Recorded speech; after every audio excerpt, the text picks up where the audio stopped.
I was already thinking of using a Swiss Army pocket knife in the thumbnail, but I now realize this doesn't actually look all that menacing from like a like it's not even that menacing up close. I thought it would be cool, but it actually doesn't look cool at all. But I actually saw Knives Out early, so let's talk about it. Here comes the money. Here we go.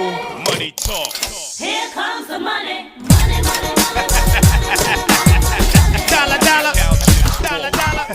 Knives Out, finally! I thought I'd be reviewing this movie over break, but nope, we're reviewing it now. So Knives Out is the newest film from director Rian Johnson. It's a mystery whodunit.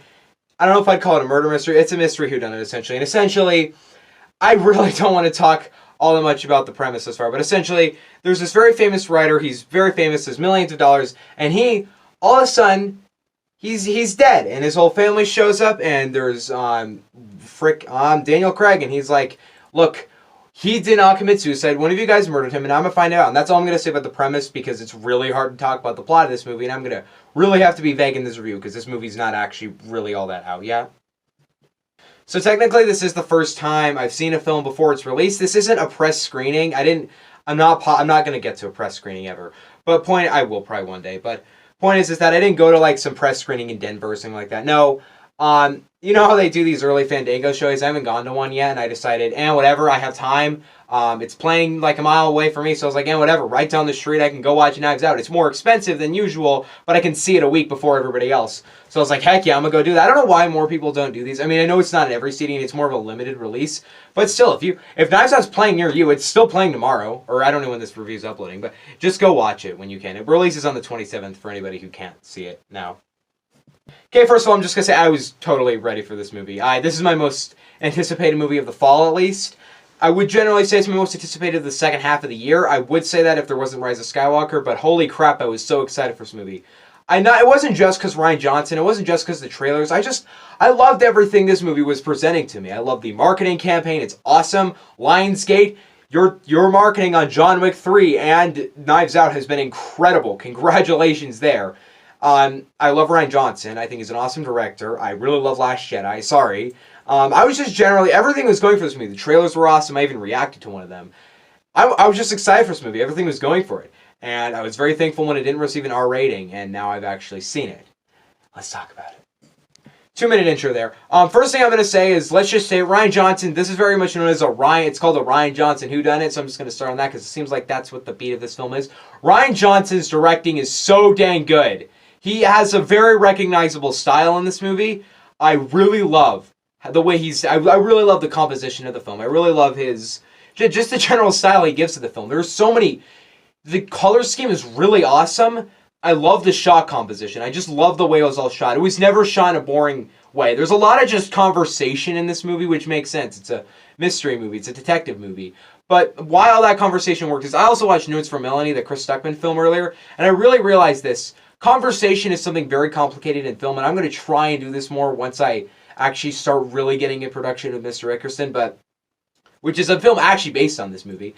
But point is that the way films are shot is that when there's a conversation, you can't just go shot, reverse shot, reverse shot, reverse shot. You got to mix it up. You got to and if it's a short conversation, shot, reverse shot works. But Notes for Melanie is a 20-minute conversation. And this movie doesn't have any 20-minute conversations, but it has long conversations. And everything is shot, not just shot, reverse shot. There are nice shots up, things around. I just love that. I thought it was very well shot, and I love the color scheme as well. It has this very nice look to it. It has this very old-fashioned kind of look to it. It has a Thanksgiving fall look, which is really fitting, because it's Thanksgiving and fall. I don't think there's a movie this fall that's made me feel like it's the fall, and fall's almost over, and now we're about to get into the winter movies, which winter doesn't even start until after The Rise of Skywalker. But the point is that I really love the way the film's shot. I really love every shot in this movie. It's just shot so well. It just looks so nice. Dang it, Rian Johnson has so many cool shots. There's some shots where the camera just pans across the floor, it zooms in, does things like this, and it's all really creative. It never hits the level of cheese. It gets close, but it never crosses the line. That's something really hard to do. Also, this movie is a comedy and a mystery, so it got to balance both, and I don't think he could have balanced the two better. You are very much hooked onto the mystery. You very much are, like I had my eyes locked on the movie for the entire 2-hour runtime. I was just trying to figure out the movie the entire time. That's one thing that really works. And that's what he wants. You want to make this murder mystery, but it's also a comedy. That's been kind of marketized. And it's very funny. It has a lot of really memorable jokes. There's even a Last Jedi joke. I loved it. I laughed really hard. There are a lot of very good... There are modern jokes this movie that actually work. I never thought I'd say that, but this movie will have some jokes and people will be like, what the frick, in like 20 years? But right now, it's hilarious. I think that like there's a lot of jokes to me that'll be dated, but right now, they're hilarious. And that takes skill to make those jokes, to pull off jokes like that. It takes skill. It's not easy to make modern jokes and them actually work. Because usually they're just kind of cringy. And there are a lot of jokes that aren't modern jokes. There's a lot of jokes in this movie that I thought were funny, but it's kind of like Marvel humor, but just better, which Marvel humor is funny. It's just kind of this kind of just repetitive thing. And there's a lot of that in this movie, which didn't bother me. But to be honest, I would say I wish the movie was more funny. But then again, I could just tell that's not what he wasn't going to make a comedy. There are a lot of really good jokes in the movie. I'm not saying it's funny. It's very funny. Probably one of the funniest of the year. I still think Jojo Rabbit's funnier. But like, yes, this movie's funny. But the reason why that's not an issue, like the reason why it wasn't as funny as I thought it'd be, and the reason why that's not an issue is because it's so engaging and the script is so well written. You're not going to predict this movie. Rian Johnson has a very good skill of just thinking outside the box. Remember The Last Jedi? Holy crap, that movie. You're not going to predict anything that happens in The Last Jedi. And that works so well with a whodunit murder mystery. You're supposed to not be able to predict the film. There's supposed to be a big twist here and there.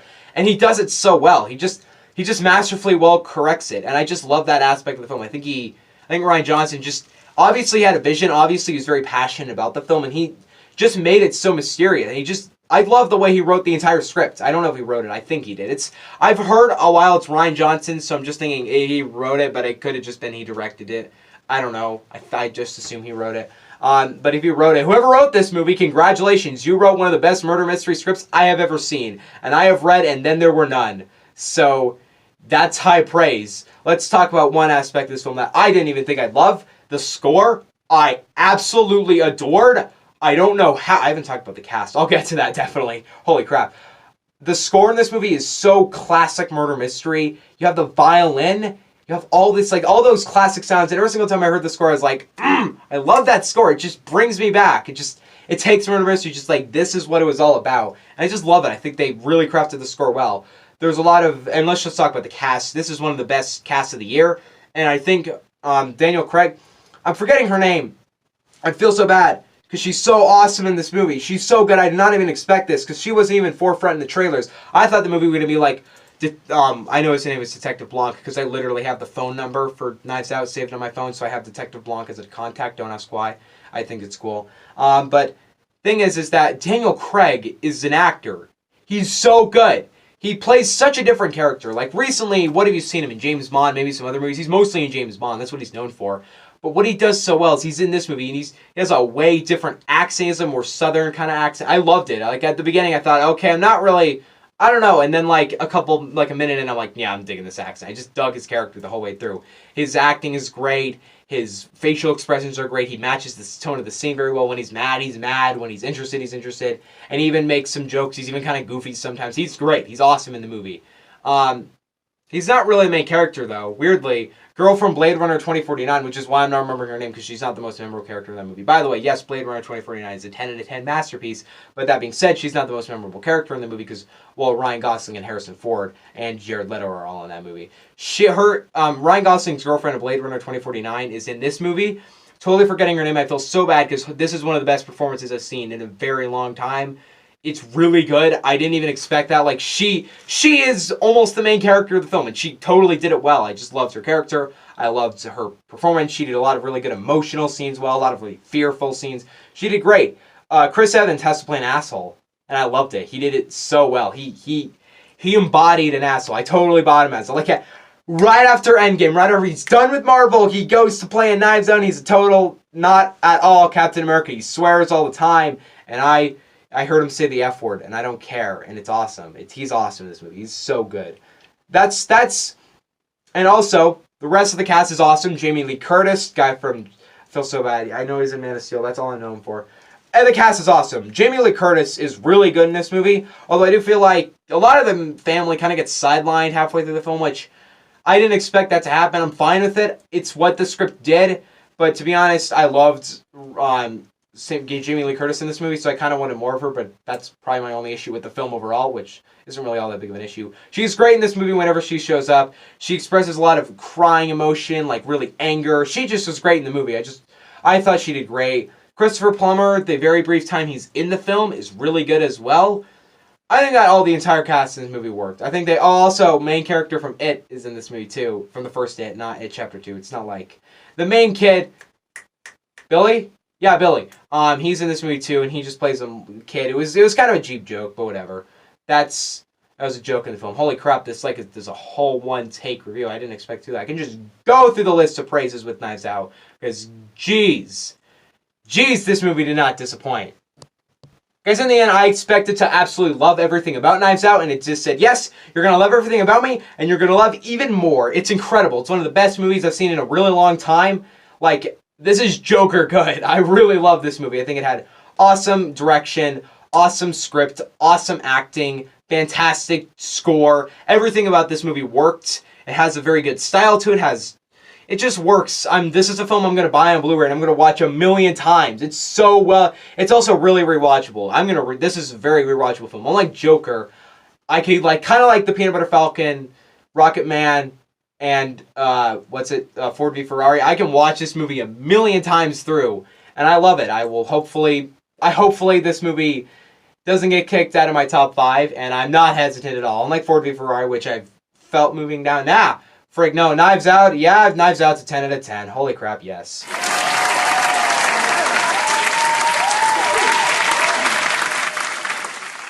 You didn't disappoint, Ryan. I know Jeremy didn't like this movie, and to be perfectly honest, this is one of those times where I'm like, look, I respect your opinion, I just don't get it at all. Just saying. I don't know what I'm going to do soon. To be honest, there are a lot of things I want to make. I want to review episode 3 of The Mandalorian. I haven't watched it yet. I will, though. I want to review that, but I also didn't review episode 2, so I kind of want to review both. I almost don't want to review The Mandalorian anymore. The first video didn't get me. We'll see what we do. But the reason why it's also bothering me is because, I'm also seeing Frozen 2 tomorrow, so that's a big thing. And then I'm seeing A Beautiful Day in the Neighborhood the next day, so that's another big thing. So I don't know what I'm going to do. Hopefully I will get to those reviews. And yeah, maybe I'll review The Irishman over break. That'd be so awesome if I could see The Irishman. So yeah, see you guys next time. And I don't have anything else to say. Go see Knives Out. Bye.